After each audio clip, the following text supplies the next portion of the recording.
100 issues a month. But the colorful character who's battling evil is making some parents see red. I did not want children reading this garbage. To me, it's garbage. Now, the creator of the imaginary crusader with violent ways is telling his critics, get real. I think moms and dads are just a little overprotective at times. The book today has some moms and dads really fumed.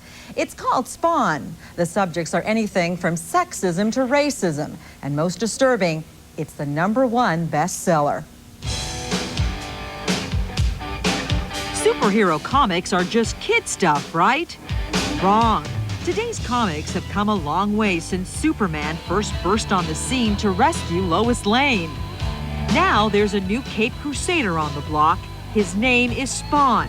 And believe it or not, he's bigger than Batman. He even sells more than Superman.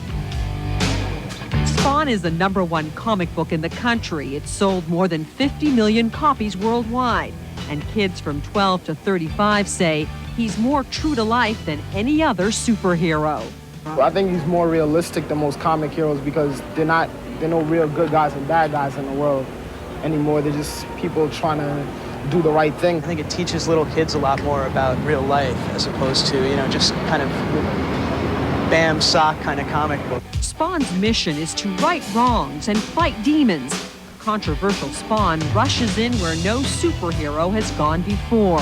He confronts real-life horrors like homelessness, child abuse, and domestic violence. It's not your usual comic book fare, and it's certainly not funny. But store owners say it's flying off the shelves. The most popular comic book we have is Spawn. We sell a couple hundred issues a month. But to parents like Dr. Mary Williams Ahmed, that's a couple of hundred issues too many. I did not want children reading this garbage. To me, it's garbage. Mary first heard about Spawn when she took her 7-year-old son Marzak to buy a Looney Tunes comic book in their hometown of Grand Forks, North Dakota. Instead of Daffy Duck, little Marzak picked up Spawn with its graphic depictions of hangings, shootings, and other brutalities. His mother was horrified. I became very emotional by what I had seen in this particular comic book. Mary was stunned when she came across the story of a black family terrorized by the Ku Klux Klan. This is a direct quote from issue 30. Tell us another one, comma, you black-faced monkey, period. If you had any brains, you'll move months ago and taken your mutant son and slut wife with you. That was a very offensive statement.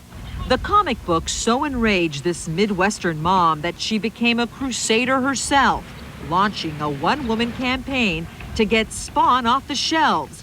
She wrote letters to her senator, published a newspaper article, even went from store to store buying up every copy she could find so there would be none left to sell. I felt like it should not be in the hands of children. If this is the medium that we are going to be using in the future in terms of intervention and prevention measure in educating our children in relation to violence, crime, sexism, then this is a very sad day in America.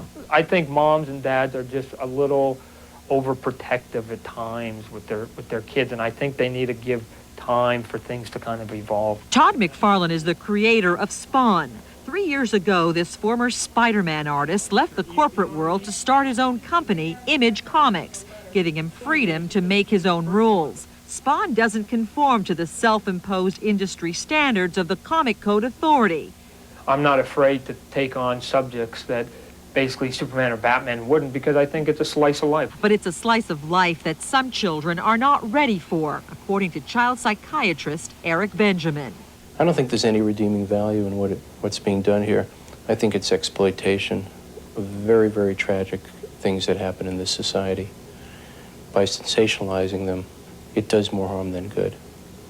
And that's, working with these kids all the time. This doesn't help them. But Todd says ignoring the tough issues kids have to face doesn't help either. I was actually surprised at how many of my readers have had some kind of physical or emotional abuse in their life, or at least what they perceive to be that kind of abuse. So again, I don't do these tales to basically do something dramatic or whatever. It's just that every now and then, I just think we need to speak about certain subjects. Mary believes those subjects should be kept out of kids' reach until they're ready. She's lobbying for legislation that would force stores to put graphic comic books like Spawn in a separate area all by themselves. No person should have to be exposed to that type of trash. And this is the war that I'm going to join if I'm going to join any war in America, and that is to protect the lives of innocent children. Well, parents say there is no relief in sight. Just like Superman, Spawn is headed to Hollywood with a TV series and a movie in the works.